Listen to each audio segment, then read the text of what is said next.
see a UFO at low altitude fly right over your head, you're just so caught up in the moment that by the time you realize that what has just happened and you process it out, it's gone. Right. And you're like, crap. And like for an hour, you're like, crap. You're exactly right. Now, let me ask you something. Crazy. That had to be moving very slowly over you, or was it moving pretty fast? How was it? No.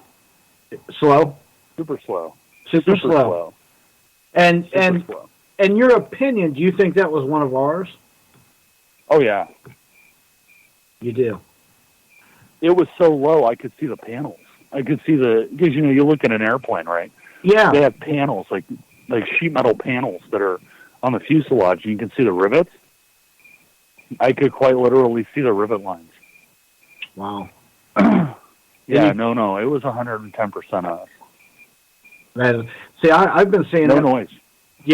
And I've been saying that for 30 years that these black triangles, these big black triangles, is ours. I just don't know what they are. I don't know if it's some kind of dirigible or I don't know what they are, but I definitely think they're ours. I don't think they're a dirigible because you see them. A lot of people talk about seeing them moving at low speed, and by the way, it was unaffected by wind or anything. I mean, it was just going in a straight line.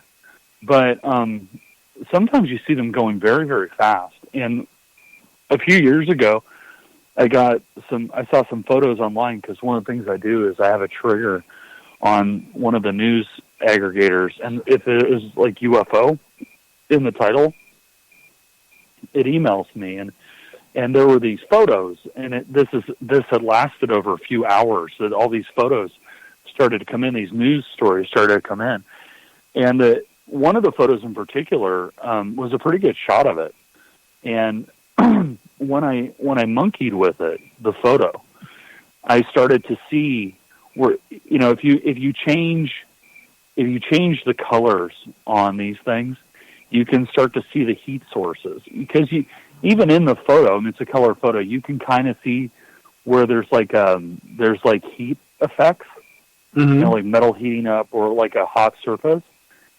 And so when I started to mess with the photo to try to bring out using different colors to try to bring out these heat sources, that the heat sources it was a triangle, but the heat more of like a wider triangle, but there were these two heat sources on what would have been the wings, right? The outer edges and the back of the thing.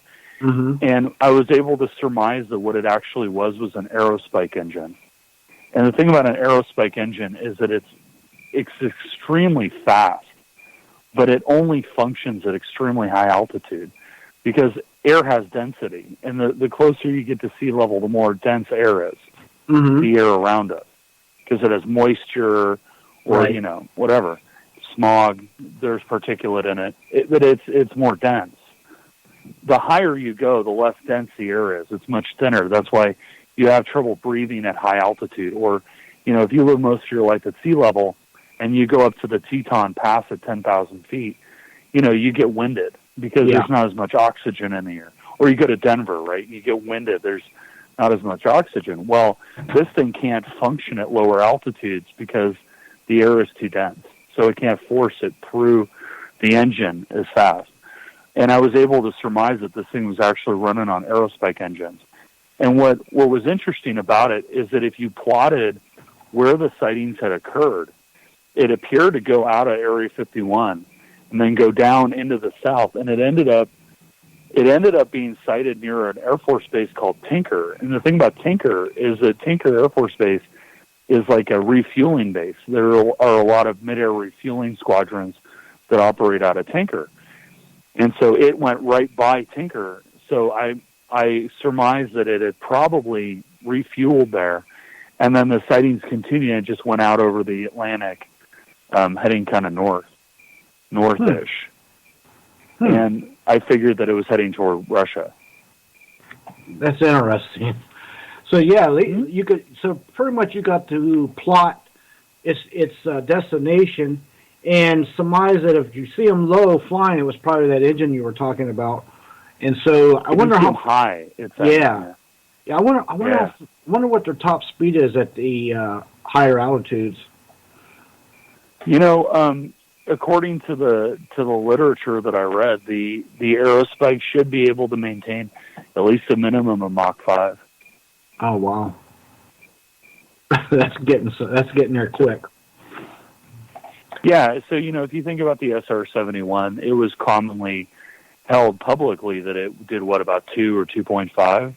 Yeah, something like this that. thing, the minimum is 5. I don't, I'm not a doctor, so I don't know what the effects of acceleration, at Mach 5, 6, 7. I don't know what that would do to the human body, but I read somewhere once that they rated, I forget the exact number, but they rated an ejection seat at like oh geez, I forget. There's an acceleration. Mm-hmm. They rated the ejection seat because they number of G's that you could pull. It was like 10 or 12 G's because at like 13 you die. Yeah, but I don't know how many G's you pull at Mach 5, but it'd be pretty significant. Yeah, well, I'm thinking also if they have that kind of technology, maybe they have the same kind of technology like a lot of these alien ships, where the G's aren't affecting the pilots. They have something that offsets it, so to speak, like we have the technology instead of it like forces the gravity or whatever away from the craft instead of pushing it. Does that make sense? What I'm trying to say, and that way it wouldn't affect the G's, wouldn't affect you, because otherwise, you get a certain amount of G's, you're just going to turn to mush. Right. Not to mention the equipment's going to bust up too. Yeah, your organs will rupture, but one of the in your eyes actually will like rupture. Yeah. It's really nasty. But funny enough, what Bob Lazar, I personally believe that he is telling you the truth as he understands it. Mm-hmm. Whether that's the actual truth or not, nobody will ever know. But I believe that Lazar is telling you what he was told, or what he believes to be the truth. And one of the things in 89, 90, when Lazar came out, one of the things that he talked about is that when the sports model would activate the anti-gravity amplifiers on the bottom, that it would create like a bubble around the ship. And there's a lot of diagrams that you can go on the internet and find where it shows how the bubble works and how the amplifiers work. But basically, it would create a bubble, and inside that bubble, you're inertially dampened. So no matter how fast you go, how fast you accelerate, what kind of turns you make, whatever, you're not affected inside the bubble, and the sports model would be floating inside this bubble. Mm-hmm. So he actually talked about that. Yeah, that makes sense, because in that way, even underwater, it wouldn't affect the craft, or even no matter where you are, pretty much the same way. It doesn't affect the occupants or whatever. That makes sense. And if we got that technology, that's at least 300 years in advance.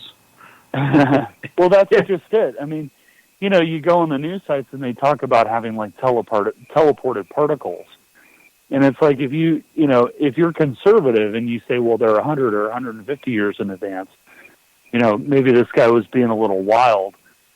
If you're teleporting a particle across the room, if you have 100, 150 years to work on it, you're transporting an object. Mm-hmm. You're transporting a person or a car. Because if you can transport a particle, I would imagine that the only limitation you have on transporting, say, a car is power, the amount of power that you can apply to it. Right. And you definitely would have to have precise technology. Otherwise, when you transport, your atoms all got to be lined up in the exact same place, or you're going to have some... Exactly. Boy, could you imagine the experiments getting that perfected? How many things got messed up? Wow. Holy yeah. Well, it's funny. It's funny, when you send... Let's say that you're in Ecuador, right? And you're camping out in Ecuador somewhere, and you want to call your buddy in Chicago and use like a satellite phone. When you call them or you send text messages from the satellite phone, inevitably, because of the way the universe operates, the bits of data that are being transmitted via the satellite, some of it just gets lost or corrupted. And so these satellite phones, they have to have like an error correction mechanism to reconstruct the bits of data that are lost. So, you'd have to imagine the order of magnitude on that to move like a houseplant. Right. Without frying it. Yeah. Exactly. Can you imagine saying, "Oh, we need some volunteers. We're going to try some human transportation today."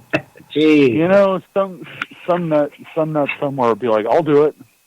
Yeah. Right. But you see what happens though. The minute you say, "Well, they're 100 years ahead of us," or 200 or 300 years ahead of us, it's kind of like, well, the book's wide open. Okay, well, you can pretty much go anywhere. Because between 1950 and now, we went from vacuum tubes to transistors to where we are at today. Well, I mean, it's still transistors, but like micro transistors. I mean, we did that in the space of 60 or 70 years. Well, we went from turn of the century, horse and buggy, to 60, 70 years to the moon. That's a pretty good jump. And now, 50 years later, we haven't done nothing. What's up with that?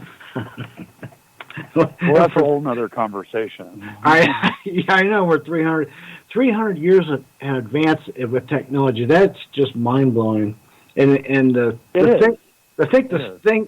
stuff that they got that we don't know and holding on to, and they must like eke out little bits and pieces here and there to companies and stuff to slowly put out to the public, I guess. Of course. I mean, look at the internet, right?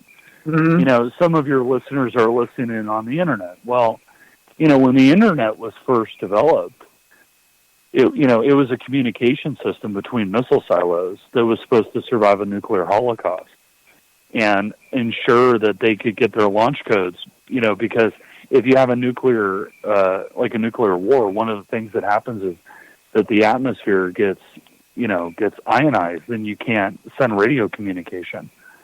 In fact, there was an entire, you may not know this, but for a very long time, it was only recently shut down, I think in the last 10 or 20 years, but there was actually a complete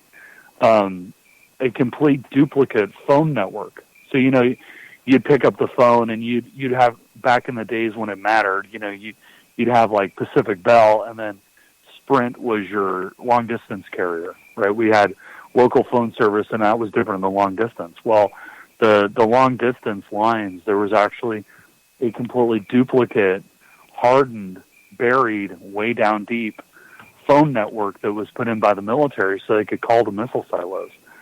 And eventually they started to run, wanted to carry data over that so that they could communicate with data to transmit launch coordinates or whatever to the missiles. And so they built basically the internet. That's why when you look at the internet, right, people are always, they're very funny. They say, well, you can censor the internet. And although you can, like the Chinese do, and the way they do it is that internally inside of China, there's a massive network. But the exchange points where China plugs into the larger network, they control the number of egress points, pipes out of China. Mm-hmm. And at those, they put these huge content filtering firewalls. But the internet itself is designed in such a way that there is no center. There is no one point in the internet. That it's a completely distributed environment, because it was designed so that if Omaha got nuked, you could still communicate from Cheyenne Mountain. So there is in network engineering, they call it a hub and spoke, or they call it